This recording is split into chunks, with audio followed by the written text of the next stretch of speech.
Nggak bisa bang. Kalau aku bertahan di rumah tangga aku mati. Kenapa? Aku terakhir lari dari dia itu golok udah di sini. Bukan sekedar paha aja gitu. Iya. Nah, aku nggak nyaman.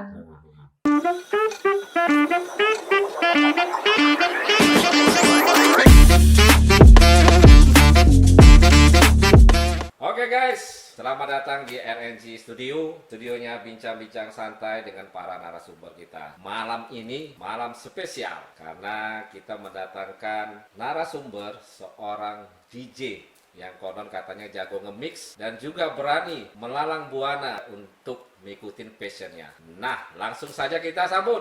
Please welcome DJ Juana.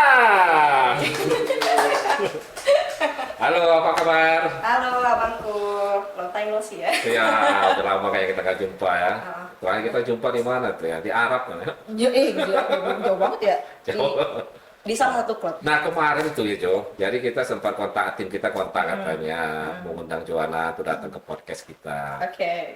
Katanya Joana lagi di mana? Di Padang ya? Di Padang. Itu- Ada kerjaan, ada event. Oh ada event, jadi ada event di sana. Iya, ada event di salah satu klub gitu bang. Yang pernah juga sih, aku udah sering main event di sana. Kebetulan setelah aku mutusin ke Jambi, aku udah nggak di sana lagi kan, udah nggak ada undangan. Ini baru kemarin. Oh baru diundang lagi. Baru diundang lagi. Nah sekarang ini yang main di tetapnya itu di mana sekarang? Sekarang untuk residen aku lagi free sekarang, nggak ngambil job residen dulu. Cuman main-main event. Oh, main-main Main event. Job di cafe, wedding party, di klub Di juga. klub juga ya. Nah Jo, ini kan dalam dunia per-DJ-an ini ya. Udah berapa lama kamu di dunia ini? Di perdijian ya bang ya? Di perdijiannya atau di dunia malamnya? Ini banyak nih Iya, konteksnya nih. ibarat kata ya kamu belajar dari kamu belajar lah kan gitu sampai kamu terjun benar-benar terjun di sini. Oke, agak ini ya, agak ngeri ya ngomongnya. Oke, so jadi aku gabung di manajemen di salah satu Udah berapa tahun kamu di gabung di manajemen Ha. dari 2021. 2021 berarti masih baru berarti ya? Masih baru. Cuman aku udah belajar otodidak sendiri itu dari 2019. Udah mau cari tahu, searching lah di medsos, di YouTube, apa itu soal dunia malam, terutama konteks DJ, apa itu DJ, apa itu kerjaan seorang DJ. Udah searchingnya kayak gitu. Ya. Cuman aku baru gabung di manajemen, salah satu manajemen yang lumayan hype ya di Kota Padang itu dari 2021. Dari 2001 ya. Nah, ini kamu sebelum mengambil keputusan untuk menjadi seorang DJ, ya, itu tanggapan dari keluarga kamu gimana? Kan kamu seorang cewek, kan gitu. Ya. Biasanya kalau cewek ini mengerti kata, wah, kan itu apalagi kamu berasal dari kota Padang gitu. Iya, yang konteksnya itu agak masih tinggi ya. Ibaratnya konteks itu agamanya itu lebih inilah kan gitu. Sebenarnya awal-awal aku nggak kasih tahu mama. Aku belajarnya DJ gitu. Terus mama itu taunya aku udah kayak perform untuk yang kedua kali. Event aku yang kedua kali itu di salah satu klub di Padang. Nah, itu baru aku kasih tahu mama. Tuh kan aku bolak-balik dari Tangerang juga waktu itu. Jadi balik-balik 2 hari di rumah aku langsung pergi. Nah, mama itu nanya gitu, Bang. Teteh mau kemana lagi? Kan baru 2 hari di rumah. Kok nggak betah? Bukannya nggak betah, kata aku kan. Aku tuh ada kerjaan apa? Kan kamu nggak kerja, kata mama kan. Aduh, aku jawab apa ini?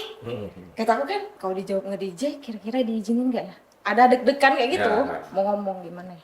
Kalau bohong ya, bohong terus ya gimana? Pasti ketahuan ya kan Bang? Ya, betul. Terus ya udahlah, akhirnya aku speak up, aku bilang, aku tuh sebenarnya tuh teteh itu, aku kan dipanggil teteh di keluarga tuh. Jadi aku bilang lah, sebenarnya teteh itu kerjaan sekarang itu nge-DJ. Nge-DJ itu apa kan? Namanya orang tua ya kan, nggak tahu apa itu DJ. Aku terangin lah, DJ itu kerja malam, balik pagi kata aku kan. Terus kerjanya ngapain aja? Apa pakai baju-baju seksi katanya. Jadi aku, mah ya gitu jawabnya kan. Enggak kok, aku masih bohong. Teteh itu nge-DJ tapi pakaian tertutup. Aku bilang gitu, Berarti celana panjang kayak gitu. istilahnya itu DJ syariah lah. Ya ampun, DJ syariah lagi ya kan. Terus aku bilang kayak gitu, pakainya ketutup kok mah gitu. Terus pulangnya pagi emang begadang ngantuk. Terus aku bilang gini, ya kan udah biasa dari dulu juga begadang. Kalau di rumah pun kan tidur emang di bawah jam 2 gitu. Jadi udah biasa. Terus kamu bilang, emang nggak ada kerjaan lainnya gitu. Kan kalau misalnya di sini di kampung kan, namanya orang kampung, jadi pikiran orang-orang tuh gimana gitu, pasti image-nya tuh jelek kayak gitu Iya. kan. Ya udah nggak usah mikirin lah, kan juga teteh itu kerjanya bukan yang dipegang-pegang sama tamu gitu, bukan yang di gimana-gimana gitu kan. Kita itu DJ itu main alat musik, bilang kayak gitu. Terus aku liatin lah gambarnya, alatnya seperti ini banyak tombolnya, jadi kita harus mixing lagu, gabungin 2 lagu jadi satu gini. Terus ya udahlah, mama kan awalnya kayak restu nggak ngerestuin gitu Iya. ya, masih bimbang gitu. Ya udahlah, dengan berat hati aku pergi gitu. Terus nggak lama aku balik, mama nanya lagi, gimana kerjaannya? Katanya, mama tanya-tanya tetangga, katanya minum-minum juga ya, katanya gitu ya kan? Aduh, gimana jawabnya ya? Ya sempat berbohong juga lah, Ya. enggak minum. Padahal mah, pulangnya Pulangnya sempoyongan. Gimana? Pasti orang tua khawatir kan kalau aku bilang aku minum. Tapi aku nggak pernah ngeliatin kalau di rumah itu aku minum, ngerokok, enggak. Ya, pernah Emang kayak anak baik-baik di rumah ya kan? dijaga ya. Dijaga, itu aja sih bang. Nah ini, apa yang membuat kamu ngambil keputusan untuk, wah pengen jadi DJ nih? Gitu. Soalnya aku lihat dari SMA, aku udah lihat DJ yang kayak Bobby Suryadi. Itu DJ siapa sih yang waktu itu yang ganteng itu? DJ Romi. Wingky. Ada lagi Romi remix.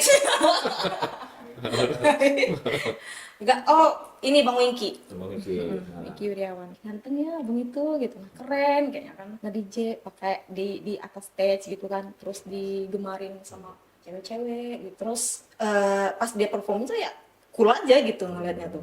Kayak asik aja. Terus aku mikir, ih keren ya kalau misalnya aku suatu saat jadi DJ pas SMA tuh. SMA. Ternyata keinginan kayak gitu akhirnya sekarang terwujudnya. Capai juga. Tantangan terberat apa ya yang menurut kamu tuh ya agak sulit dilalui untuk menjadi seorang DJ ini? Mental sih bang. Mental. Mental benar. Mental jadi seorang DJ, bukan seorang DJ aja sih, kayaknya orang-orang yang berbaur di atas stage gitu ya, yang disaksikan oleh banyak orang, oleh banyak crowd gitu kan. Kayaknya tantangan terberatnya itu deh, mental. Ya, maupun DJ itu atau penyanyi gitu. Ya mental intinya. Soalnya kita disorot banget ya kan bang. Ya, pasti sorot. Disorot banget, mental. Pernah nggak kamu bikin suatu kesalahan yang bikin kamu sampai malu waktu performan gitu? Kesalahan awal-awal aku nge-DJ itu biasalah demam panggung aku gemeteran di atas. Terus sempat sekali aku tuh ngeprak, ada istilah di DJ itu kalau misalnya kita mixing gedebak gedebuk itu ngeprak namanya kan.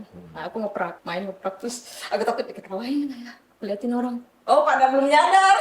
Ya udah, langsung aja aku mix kan, tapi nggak ada yang sadar. Nggak ada yang sadar. Yang penting aku heboh ya kan. First time aku manggung itu udah heboh. Nah, gitu. ini kan kalau dunia malam ya, itu ibarat kata apalagi seorang DJ gitu ya, cewek gitu kan, ibarat kan identiknya itu kan tanda kutip buruk ya di mata Iya, orang. Itu menurut kamu menghadapi pandangan orang yang berpikiran negatif itu gimana kamu? Ya awalnya Masa bodoh rada kah atau rasa ada kayak insecure juga, maksudnya dengan kerjaan aku yang kayak gini awal-awal ya Bang. Kerjaan aku yang kayak gini, terus keluar, terus ada beberapa orang yang kenal, oh dia tuh kayak DJ, oh kerjanya kayak gitu ya gitu, ngibur-ngibur orang gini-gini, katanya pakaian seksi gitu. Jadi aku tuh udah kayak diomongin lagi nih kayak gimana ya, sempat mental aku down. Terus aku pikir gimana ya kalau nggak ada yang support, aku kalau jalanin ini sendiri kayaknya nggak bakal kuat gitu ke depan ya. Tapi balik lagi karena ada yang support dari teman-teman juga, dari manajemen juga, ya akhirnya aku lanjut aja, nggak peduli lagi omongan orang. ya, siapa lu gitu Iya, ya? siapa lu gua gitu. Gua susah, lu kagak ada, lu kemana gitu ya kan. Cuman ngomongin doang. Ya, betul, gitu ya. Berarti kan kita lakukan itu bukan pandangan negatif kan Bukan, gitu kan. iya. Cuma kan di sini kan ibaratnya passion kan gitu kan, seorang DJ gitu ya kan. Nah, yang menjadi ya dalam keluarga nih ya, kan pasti keluarga nggak akan setuju gitu kan. Pernah nggak kamu ibarat kata mendengar cemohan keluarga sampai ngusir lah gitu loh, untuk menjauhi lah gitu loh? Aduh, ini berat banget omongannya. Pernah, aku baru lebaran kemarin, lebaran sebelumnya, bukan lebaran sebelumnya aku pulang. Ini kan biasanya kalau tradisi kan kita bagi-bagiin THR kayak gitu. Terus ada anak dari anaknya kakak mama, dia punya anak. Nah, kan masih kecil, bocah-bocah. Aku dateng mau ngasih THR nih, bilang gitu, langsung ke tangan. Tolak sama emaknya, bilang, jangan, jangan, jangan, nggak baik. Langsung begini, kata aku gitu ya kan. What's wrong gitu kan? Langsung aku bilang, kayaknya nggak boleh deh kayak gitu nolak rezeki. Aku juga ngasih itu bukan duit haram, aku bilang. Iya. Bener kan? Iya. Jadi aku ngejelasin, kan kamu kerjanya DJ, itu kan duit haram. Siapa bilang? Emang aku jual badan gitu, emang aku jual diri gitu. Ya aku kerja kayak gitu dengan hobi, nah dengan skill. Ini bukan sekedar cuman joget-joget di atas stage gitu ya. Aku sekolah gitu. Dan aku sekolah itu aku keluar biaya dong. Iya. Dan perjalanannya tenaga, nguras waktu, nguras pikiran itu bukan hal yang mudah. Cuman ya orang yang dikatakan orang awam ya, yang nggak tahu apa-apa ya tetap dia ngejudge kalau yang aku hasilin itu uang haram gitu. Dan yang sakit hatinya kayak gitu, ya udah aku pergi ya kan. Lu mau buang kayak duit gue, lu mau terima kayak, ya gue gak peduli gitu. Yang penting niat gue ngasih, ya udah gue ngasih. Ya sakit hatinya di situ. Aku tuh kan udah pernah nikah, jadi intinya ya udah coba lah yang namanya hidup berumah tangga itu seperti apa, jalani rutinitas sebagai seorang istri dan seorang ibu itu seperti apa, udah pernah jalaninnya. Ya pastilah ada konflik, namanya hubungan orang pacaran aja sering berantem kan, banyak konfliknya apalagi di rumah tangga. Cuman balik lagi di akunya dipaksa kuat gitu, beda lah. Kita kuat yang memang kuat dengan dipaksa untuk kuat. Dari segi mental aku dihajar habis-habisan dengan masalah dengan keluarga suami, masalah dengan suami yang sendiri. Tapi dari segi ekonomi aku jarang banget berantem kalau masalah uang, soalnya aku tipikal yang menerima pasangan itu. Ya bisa boleh dikatakan ya jarang banget mungkin zaman sekarang yang bisa nerima dan nemenin cowok pasangannya itu dari nol.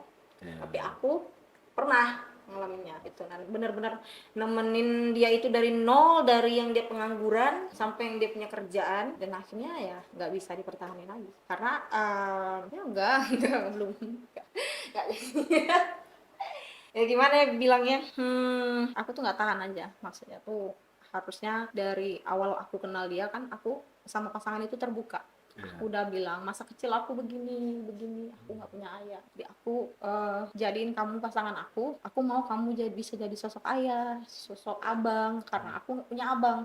Aku anak pertama, aku punya temen, dan itu semua aku dapetin dari kamu kan gitu. Tapi ya intinya ternyata itu tuh nggak ngaruh di dia. Sampai katanya kamu sampai ini ya, beset-beset tangan gitu. Iya, karena depresi. Aku harus nggak tahu gimana lagi. Itu tuh udah sering aku kalau stres, nangis, ngerasa sendiri, nggak ada yang coba buat bantu aku tuh kuat gitu. Kalau misalnya aku cerita ke mama, aku kan cuma punya mama. Aku cerita ke mama, aku tahu kalau mama aku tuh nggak bisa banyak pikiran. Kalau mama banyak pikiran, mama drop.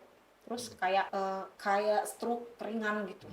Kalau mama udah stres, langsung kumat. Makanya aku nggak pernah cerita masalah aku pendem sendiri, dan akhirnya nggak kuat, aku nyiksa diri sendiri. Kadang benturin pala aku sampai berdarah, kadang ya tangan ya kan, ambil silet atau cutter terus aku iris-iris sampai aku tuh ngerasa kalau udah berdarah itu aku biarin. Aku udah ngerasain perihnya di situ. Intinya di hati aku yang sakit itu bisa sedikit berpindah ke sini. Nah jadi sedikit terkurangi gitu. Nah, setelah aku melihat darah di badan aku. Ya mungkin kayak gitu lah, transfer rasa sakitnya ke situ. Tapi ya intinya masalah aku nggak selesai kan dengan aku yang kayak gitu. Dan udah coba untuk mempertahankan. Nggak bisa bang, kalau aku bertahan di rumah tangga aku mati. Kenapa? Aku terakhir lari dari dia itu golok udah di sini. Ya aku tuh misalkan gini, aku tuh lebih tahan sakitnya diselingkuhin daripada aku harus dihajar terus.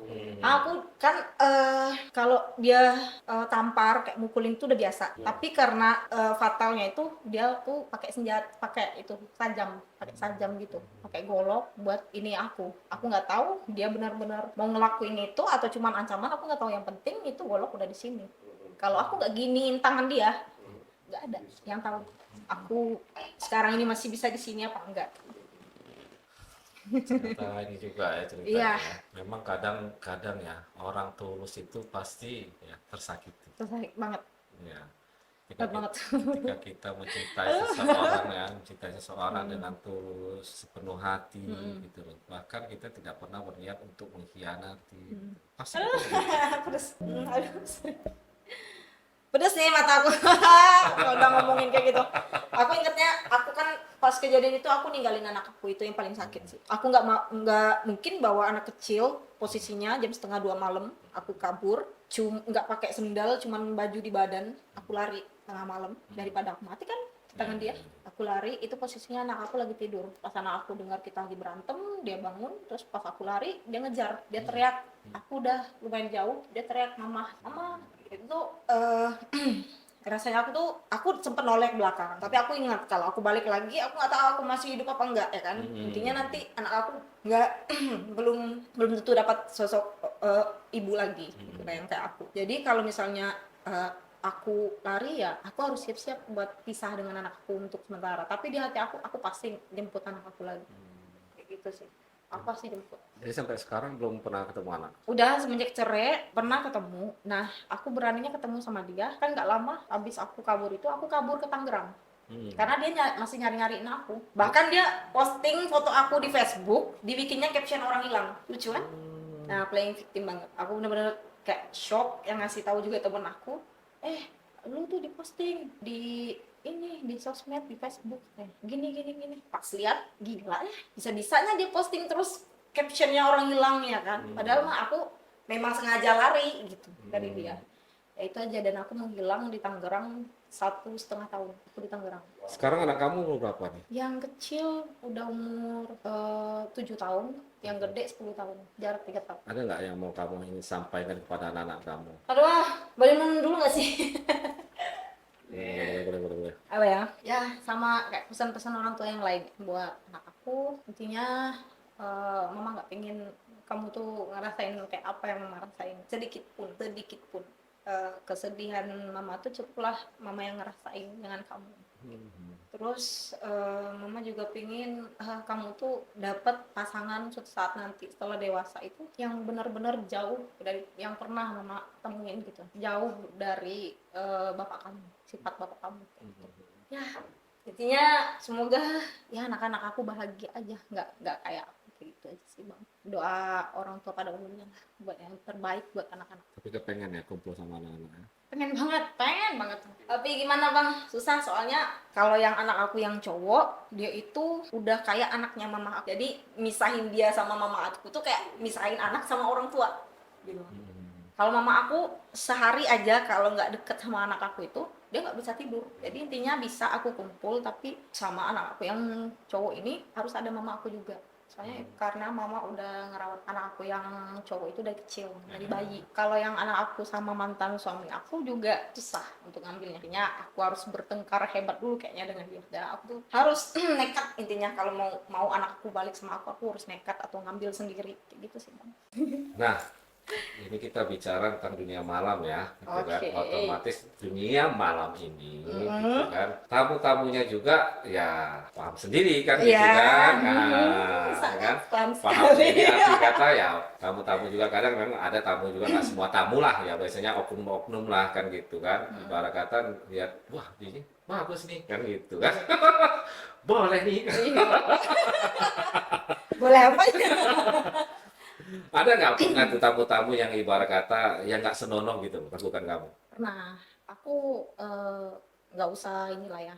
Daerah, aku nggak usah spill ya nama klubnya. Di daerah Dumai. Aku pernah long trip di sana. Adalah tamu itu. Terus dia itu kalau dibilang ini royal banget gitu. Bawa uang tuh di dalam tasnya itu duit semua. Semua disawer sama dia tuh, dari waiter, security, semua disawer sama dia. Jadi dia itu awalnya aku deketin dia karena kita kan sebagai DJ harus flooring, dari tamu ke tamu, table ke table, sofa ke sofa. Ya udah akhirnya dia ngerasa ya aku welcome kan, orang disuruh ditawarin duduk gitu. Ya udah langsung lah kan minta minuman, habis itu ngobrol-ngobrol, dia nyaman, terus dia bilang udah kamu gak usah nge-DJ, kamu nemenin saya aja, saya cas kamu, katanya gitu. Gimana ya, aku bilangnya kan royal juga, ya kan? Wanita. Kan dicas.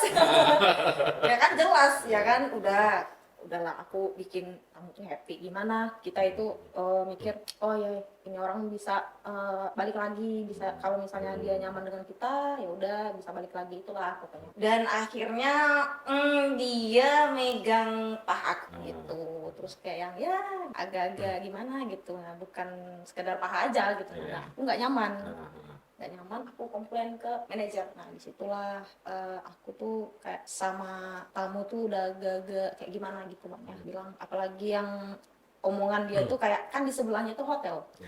Habis dari sini bisa ke sebelah nggak katanya gitu. Gila gitu ya kan. Ya udah. Tamunya cocok nggak? Cocok memang. Cuman di akunya itu nggak masuk gitu. Oh, nggak masuk. Nggak masuk kayak gitu. Nggak masuk apanya nih? Nggak masuk caranya. Yuk. Nggak masuk kan berarti apanya kan gitu kan? Masa iya baru kenal gitu ya kan, baru kenal udah ngajak kayak gitu. Di segi omongan juga, terus di segi dia itu duduk dekat aku agak rese gitu. Ya itu aja sih. Nah itu aja. Aku kalau misalnya ya namanya kita kan munafik ya dunia malam ya. Kalau kita ketemu sama orang yang cocok, terus kitanya juga suka ya kan, no matter gitu, nah nggak masalah. Gitu Kenapa enggak, why not gitu kan. Kamu tahu nggak bedanya ya buaya darat sama buaya air? Tahu banget. Nggak tahu kan? Tahu. Hah? Tahu. Apa tahu coba? Kalau buaya air kan di air, ya nggak sih? Nah, salah. Jadi gimana? Kalau kamu tahu buaya air itu makannya gini ya. Oh iya. Kalau buaya darat makannya gini. Paling tahu aja. Biasanya kan gitu. Itu kan gitu kan kalau misalnya tamu-tamu tuh kan. Nah, kalau tamu tuh ya barang katanya selalu pikir ya ini boleh nggak nih ya kan gitu Nanti kan. aku tuh sering ketemu sama yang buaya darat yang begini ya. Nggak pernah ketemu yang buaya air sih, belum pernah sih seumur hidup. Cuman kalau yang buaya darat ya jangan ditanya lagi lah, di dunia malamnya kan kemana-mana ya kan, belok ada buaya juga ya kan, ke kanan buaya juga ya kan, maju mundur buaya juga ya kan. Namanya dunia seperti itu kan ya ibaratnya kalau kita lah ya gitu pengen refreshing kan gitu ya, pengen hiburan kan gitu ya, dalam ketika kita datang ke dunia seperti itu ya pikiran kita ya nggak jauh dari situ gitu. Iya benar, apalagi udah pengaruh alkoholnya, udah mabuk ya kan, mabuk. Ngeliat semua juga kayak Bening kan gitu kan, bening boleh nih. Ya pikirannya udah gimana caranya kalau bisa saya bawa pulang nih. Iya. Nah seperti itu gitu. Bungkus ya Bu. Nah, Kayak nasi. Pernah nggak kamu dapat tawaran seperti itu Kak? Wih, sering banget. Bisa keluar nggak? Awalnya itu Keluar modusnya apa nih, gitu ya? makan, Oh, ya makan, kan. makanan. Apakah diriku sepolos itu, ya kan? Apakah diriku sebodoh itu? Nih, gitu ya kan. Oh, makan ya Bang. Kayaknya aku kalau banyak minum nggak bisa makan ya, itu acting. Gitu ya. Aduh, aku nggak bisa ya Bang kalau misalnya habis minum tuh makan gitu. Masa aku muntah gitu kan. Padahal udah tahu arahnya itu kemana. Udah tahu. Triknya seperti Triknya itu ya, kayak itu gitu. ibarat kata ya, ibarat kalau kita ngajak cewek makan itu ya arti kata Ya, habis makan ah, apa lagi? Makan lagi. nggak mungkin dong kita habis makan kita mau ngapain, masa kita mau pulang kan gitu kan. Rugi dong. Ya biasanya seperti itulah kan Biasanya. gitu ya, namanya juga laki-laki kan gitu. Nggak semua laki-laki Bang kayak gitu. Memang nggak semua. Tapi yang kayak gitu pasti laki-laki. Memang. Ya kalau nggak gitu ya nggak laki-laki namanya kan gitu loh. Nah pernah nggak kamu ya gitu apa namanya mendapat komplainan? Oh, komplain dari segi apa aku Dari main? ibarat kata cara kamu main ataupun dari pihak manajemen ya, ibaratnya ketika kamu ibarat ada tamu pengennya nih kamu yang ngelayanin dia gitu loh kan, ternyata kamu nggak nyaman sama tamu ini gitu loh, ibarat kata ya seperti tadi lah tanda kutip megang lah gitu kan, awal kan pegang paha dulu naik dikit ya kan, naik dikit ini kan gitu kan. Nah, pegang rambut dulu lama-lama ngerangkul ya, itu trik gitu loh. Kalau kita laki-laki kan seperti itulah. Biasa ya. Itu trik ya. Pengalaman pribadi ya, Bu. Nah, kan, kalau saya sih ngeliat kan gitu kan, ibaratnya kan saya juga pernah terjun di dunia seperti ini gitu. Iya, kalau cerita komplain ada. Kalau dari sisi aku pas main di stage itu komplain tamu tuh kebanyakan itu soal request lagu. Soalnya gini, ada klub itu yang apa ya, genre DJ-nya itu tuh memang misalnya EDM. Ada juga yang menyesuaikan dengan crowd tamu. Kalau misalnya crowd tamunya banyak yang tamu-tamu yang hobi lagu breakbeat, kita harus siap dengan semua requestan mereka yang minta lagu break. Kita harus ada lagunya. Ada kalanya aku tuh bukannya nggak ada lagunya, ada. Cuman requestnya dari tamu ini yang bukannya 1-2 orang gitu ya bang. Naik nih satu orang itu bisa sampai 2-3 request lagu. Aduh, apalagi kalau misalnya dia sawer, kita tuh pasti harus putar lagu. Naik lagi tamu yang lain. Akhirnya lagu yang ini nih belum sempat terputar lagi, tenggelam dengan requestan yang baru gitu. Jadi misalnya tamu yang sofa yang satu misalnya requestnya 2-3 lagu, baru terputar 2, naik lagi tamu harus diputar sekarang juga. Nah otomatis yang lagu yang satunya belum dong. Nah itu yang bikin komplain, tadi kan aku udah sawer gitu, kok lagu aku yang satu lagi nggak diputerin katanya gitu. Tahu Gemar Boholong kadang kan yang belum diputerin. Marah gitu, itu DJ-nya kok nggak diputerin ini. Akhirnya pulang bad mood ya kan. Ada juga bang, bukan cuman kita aja yang bisa bad mood gitu. DJ kalau bad mood kan ya pasti Mainnya ada juga lah, kan agak mainnya juga agak gimana kan kelihatan. Tapi kalau tamu udah bad mood pasti langsung cabut gitu. Tampaknya sih nggak mau datang lagi gitu. Nggak asik, aku minta lagu ini.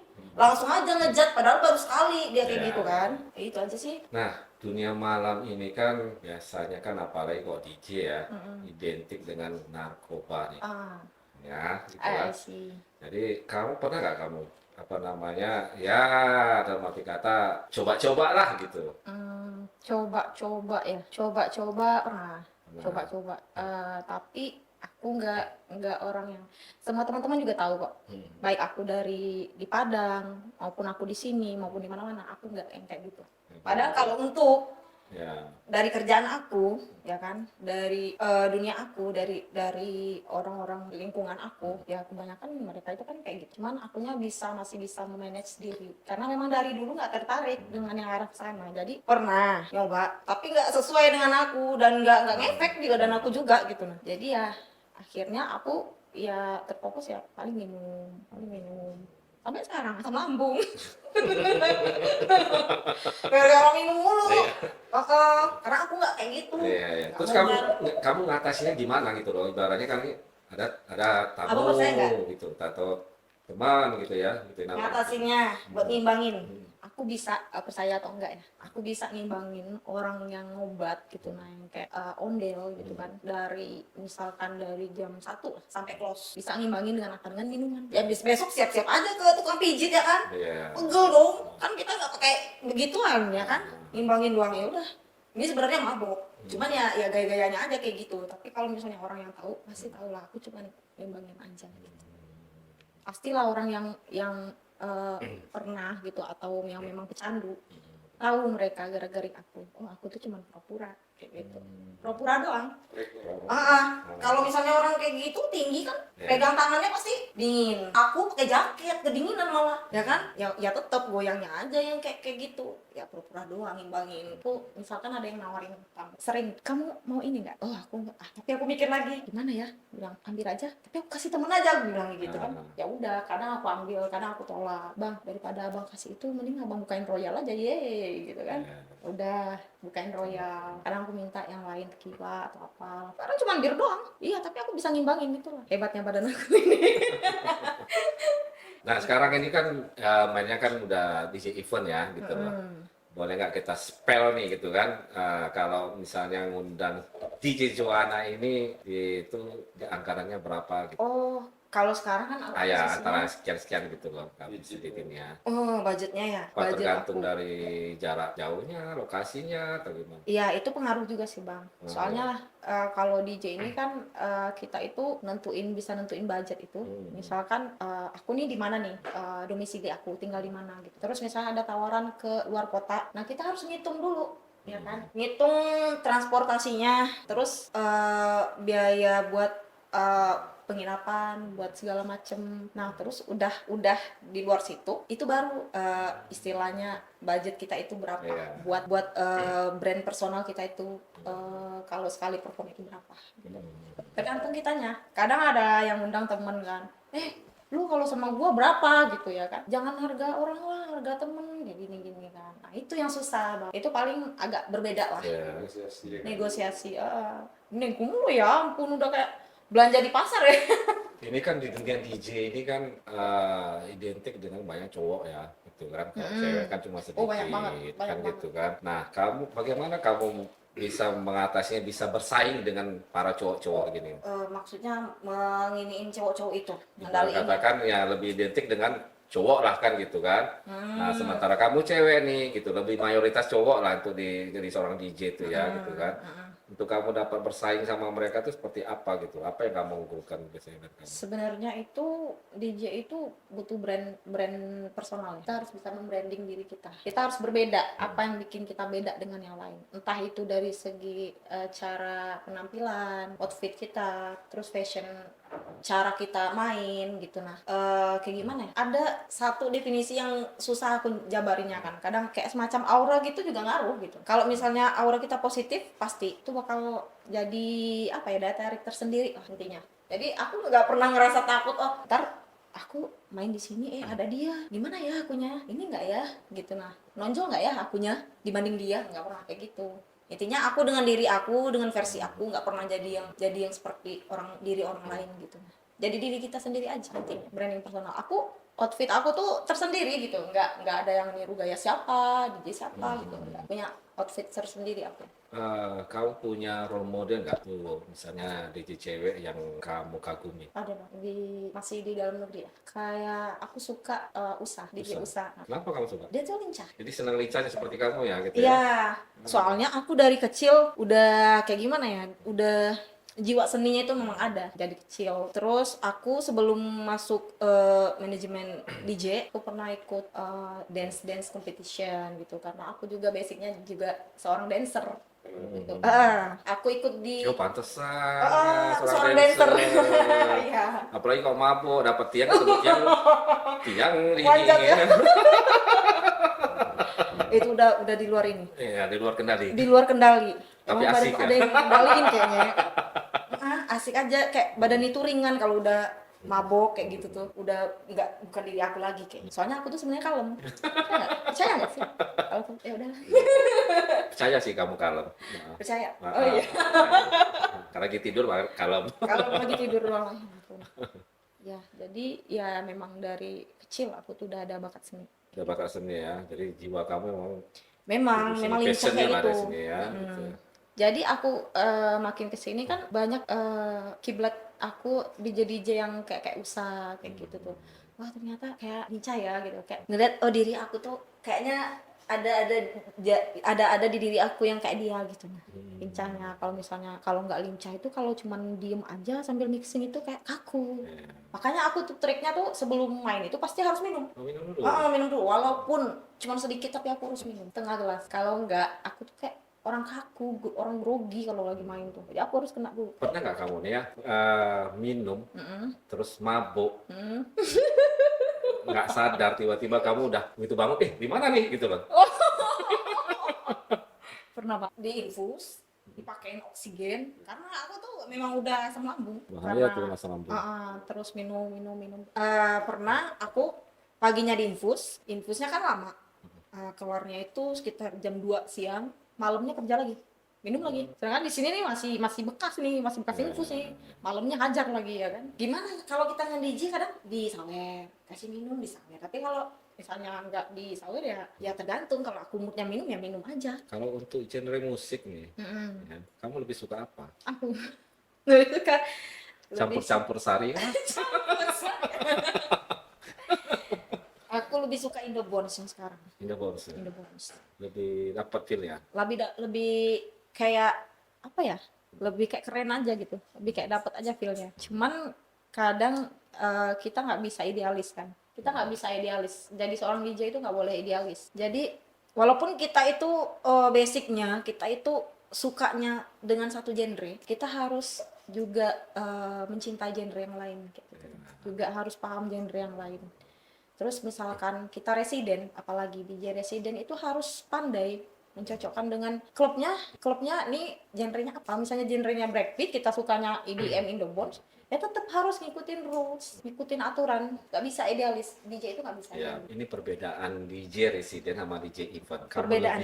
lebih milih kemana nih? Gimana ya? Kalau ada poin tersendiri Bang. Kalau misalkan DJ resident itu enaknya kalau misalnya klubnya rame, kita tuh kayak macam ada semangat gitu, Ya. kayak ada semangat terus orang-orang tuh pada lu asik ya. Kalau misalnya ini, udah besok datang lagi itu tuh kayak semacam penyemangat diri aja gitu. Nah, jadi kita tuh terus update, terus apalagi kalau misalnya ada tamu yang kasih saran, coba deh nanti masukin lagu ini, nanti coba deh masukin lagu ini. Oh iya, besoknya ada. Dia datang lagi, terus seneng gitu kan lagunya diputar. Itu aja. Kalau misalnya DJ event ya enaknya kita nggak harus kerja tiap hari, artinya badan kita tuh nggak capek, nggak harus begadang yang tiap hari perform terus mikir kan. Kalau DJ resident ini yang bingungnya itu Kira outfitnya, kostumnya gitu. Setiap malam tuh kan kita harus ganti terus. Nggak mungkin kan malam ini pakai setelan begini, sepatunya begini, besok malam begitu lagi. Aku tuh nggak bisa yang kayak gitu. Pasti harus, makanya tiap hari tuh ada aja COD yang datang paket gitu. Selalu aja tukang paket tuh kadang. ya nggak mesti DJ juga kali gitu. Kalau misalnya masalah paket itu semua cewek-cewek seperti itu. Iya, makanya tuntutan karena jadi seorang DJ resident itu harus update terus outfitnya kan, baru lagi, belanja lagi, yang kayak tokonya. Nih buat cewek-cewek lah, misalnya nih yang pengen jadi DJ ya, tapi dia masih ragu gitu kan. Ada nggak tips buat mereka gitu? Biar nggak ragu, ya intinya kalian udah siap mental apa belum gitu. Mental dulu disiapin berarti ya. Mental dulu disiapin pokoknya. Mental dalam maupun mental luar. Dua-duanya deh kayaknya. Kedua. Dua-duanya deh kayaknya, iya bener. Gak bisa cuman di luar aja, di dalamnya memang penting juga. Soalnya gini menurut aku, kalau misalnya kalian itu ngelihat DJ itu cuman buat keren-kerenan doang, ya janganlah gitu kan. Itu tuh misalnya tuh kita jadiin lah apapun juga ya kan, kerjaan itu sebagai hobi. Iya. Kalau aku iya kayak gitu prinsipnya. Aku jadiin kerjaan aku itu tuh kayak hobi, jadi aku nggak pernah bosen. Jangan ya kan, aku ngeliat bukannya gimana DJ yang baru-baru sekarang ini, mereka itu cuma ikut join sekedar kepo aja gitu. Gimana sih ngerasain jadi seorang DJ itu? Udah gitu. Mereka udah belajar, lulus dari sekolah, dapat sertifikat, ya kan? Tapi mereka itu kayak vakum aja gitu. Nah, nggak coba buat ngembangin, buat maju gitu, buat perform di mana, buat berkembang. Nggak ada kemauan kayak gitu, dan mereka stuck sampai di situ aja. Nggak ada kemauan buat maju, buat bisa branding personal kayak gitu sih menurut aku. Ada nggak Iya, rencana kamu ke depannya nih? Apa rencana kamu? Apakah kamu mau bikin tour gitu kan? Atau mau rilis lagu? Atau mau kolaborasi gitu? Mungkin ada cerita kamu. Keinginannya lagi pengen bikin mini studio gitu buat live Mau di buat live. Jadi sosmed. mau buat live di sosmed lah ya gitu. Jadi intinya aku bisa ngatur waktu gitu, tapi aku bisa tetap stay di rumah. Ya, soalnya umur udah berapa Bang? Udah ada rencana mau nikah? Belum kayaknya deh. Belum. Belum Masih apa? masih nyaman di Oh, dunia ini ya. masih nyaman di yang Bis-bis boleh kayak lah gini. tapi ya. Apa ini? Tipis. Kayak tisu aja ya, tipis ya. Tipis tisu. Iya benar. Gimana ya kalau soal pernikahan? Ada Ya. pusing malam Erwi. Karena ini kali ya, mungkin Malah kamu lebih Barbie. senang kebebasan. DJ ini kan lebih ini ya, pengennya tuh bebas gitu, bebas berekspresi, bebas ibarat nama juga kan dunia malam. Ya kalau memang kita punya pasangan kan gitu kan, kita melayani tamu gitu kan, ya bisa terjadi ya. Sebenarnya apa ya? Lebih ke ngelihat yang di sosmed sekarang itu kayak udah rumah tangga tuh banyak konfliknya sekarang itu, banyak yang karena terburu-buru ya kan, akhirnya kandas, baru sebentar udah ke pengadilan, udah kayak gimana gitu, kayak nggak bisa di ini. Zaman sekarang tuh kayak gimana ya, kalau kita jagain laki-laki itu buat nuntut dia, pastinya kita kalau misalnya perempuan nikah dengan laki-laki itu kan pasti nuntutnya setia.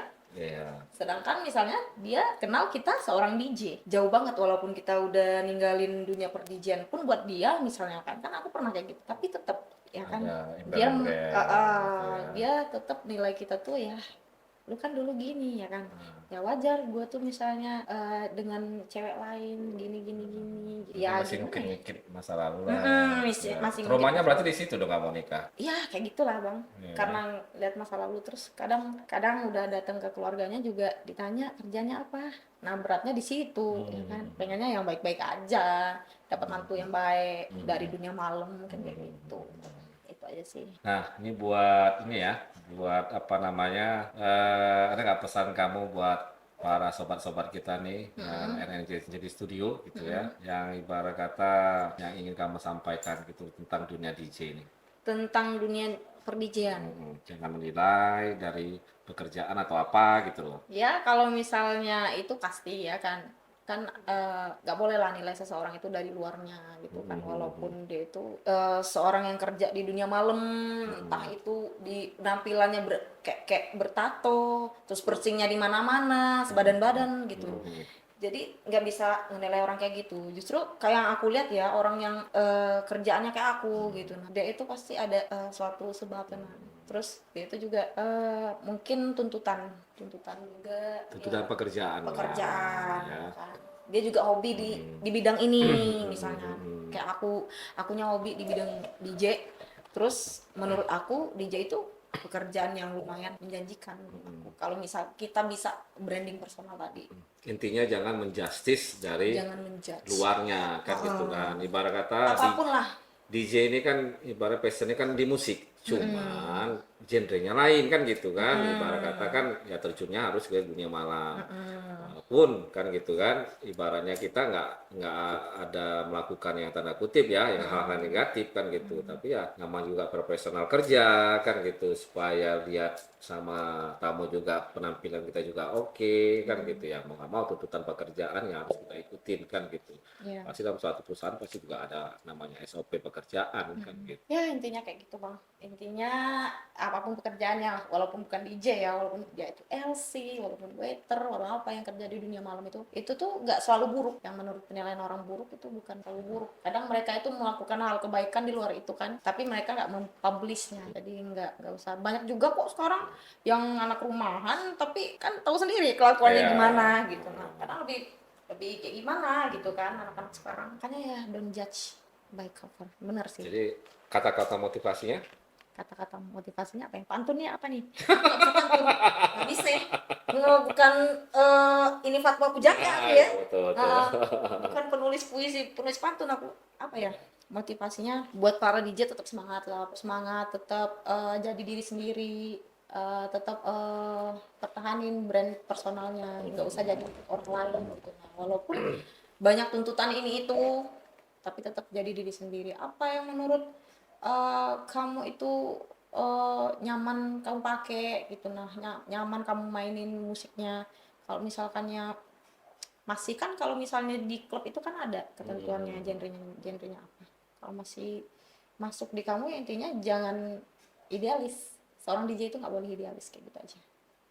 Itu aja intinya buat DJ kan. Oke guys, itu tadi kata-kata motivasi dari DJ Joanna. Nah, buat kamu, buat teman-teman ya yang sedang lagi ngadapin kesulitan hidup, belajarlah dari bulu ketek. Walaupun terhimpit, terjepit, dia tetap tumbuh dan bertahan. Jangan lupa like and subscribe. Oke, ciao.